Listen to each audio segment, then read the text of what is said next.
An artist who tells the odd joke. That's an understated and perhaps unlikely description of Paul McDermott. He's known best for his acerbic wit, his singing voice and his remarkable sense of confrontational humour. But it's making works of art that gives him the most satisfaction. McDermott has created art his whole life, even when travelling the world with comedy shows. Now, for just the second time, he's sharing it with the public. Welcome to the dark garden of Paul McDermott.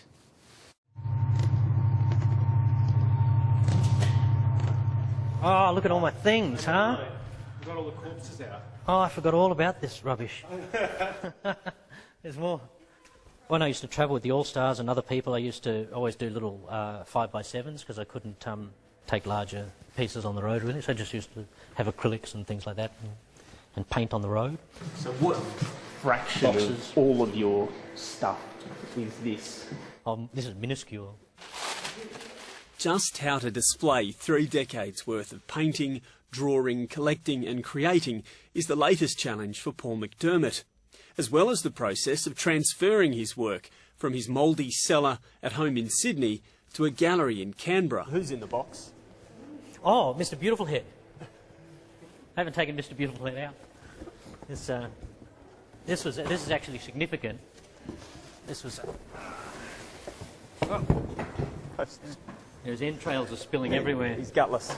When all the pieces were eventually put back together, this was the surprising final result. The dark garden of Paul McDermott's mind.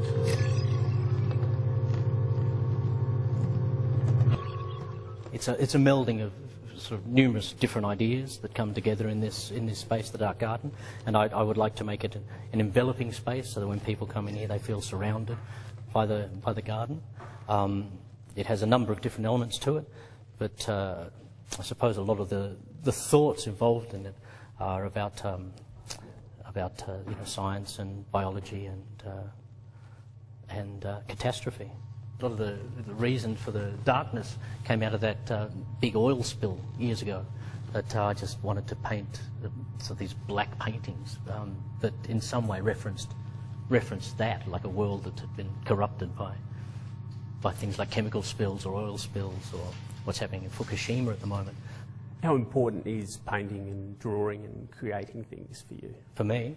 Yeah. Oh, it's what I do most of the time. I mean, I would always have a pen or a pencil in my hand. I'd always be scribbling something, and I've always done it. So it's the mainstay, I suppose, the background of everything that I do. I've just rarely ever shown people the magnitude of it, I suppose. Why haven't you shown it to people? People used to steal my stuff all the time. When I was in the All-Stars, I used to paint the backdrops and do various things in the early days. And invariably the backdrops would get stolen. It just got tedious after a while. I just sort of burrowed into my world and just kept doing what I'd always done, but just didn't want to show anyone. Paul McDermott first shared that world in Adelaide earlier this year after a chance approach from Fringe Festival organisers. He was born in Adelaide and grew up in Canberra, so they're both appropriate places for him to get used to his very private work getting a public viewing. Are people surprised that this is such a big part of your world? People see the public Paul McDermott and don't see the creative side to your life? I don't know if I talk to people that much. If it's a good surprise for them, I mean, if it's a scary surprise, that would be troubling to me. Yeah, I don't know. People I know were surprised and they loved the work and certainly loitered in the space for many hours. I mean, people were down there for hours and hours looking at the work, which is really quite touching. Yeah, equal measure of sort of wonder and delight and horror and shame and embarrassment and. So no different to any of the other performances? No different to any other day, really.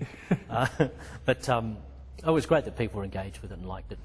How do you look at these works and compare them to what you were producing back in your ANU School of Art days? I suppose the most significant thing I did there was my end-of-year piece, which has certainly reverberations within this work because it was an installation as well. It was in the clock tower.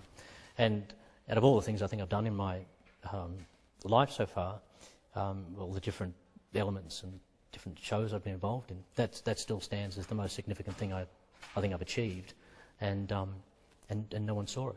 So it was, it's got the it's interesting. That was my my moment, I suppose. You peaked early. I peaked early, and everything else has been a schmozzle since then. Happy accidents. In those School of Art days, performing and busking eventually was a way to help you pay for some art supplies. Oh, you've read? Yeah. You've read the bio? Yeah. Oh, yeah, totally. Yeah, man. I used to steal the canvases from the back of, what's it called, the Repertory Society that used to be up in Acton there. And the All-Stars at the time, Tim and Richard, and a friend of theirs, Robert Piper, were performing, and they were making like, $30 or $40 for a busk each, which just seemed a phenomenal amount of money for me on tees. So I joined them, and with that extra $30 in my kitty, I was able to purchase canvas for the first time for myself and some paints. And I didn't know where the All-Stars was going at the time. My primary concern was trying to just get enough money to do something substantial for my last piece. I think it came as a shock to us all that it took off so incredibly quickly. Jesus rocks the Kremlin, baby commies. It was so much fun with those two men, travelling around the world and doing things. It was totally engaging and totally different from anything I had previously experienced or expected from my existence. It was a real shock.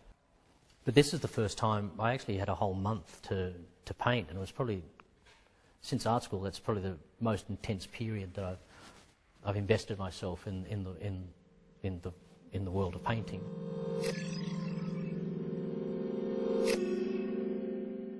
What about for you being back in Canberra where most of your family still live? Many memories for you as you wander around the place? Oh, yeah. I was saying to Andrew, who's helping me out, that every corner in Canberra has a different memory for me.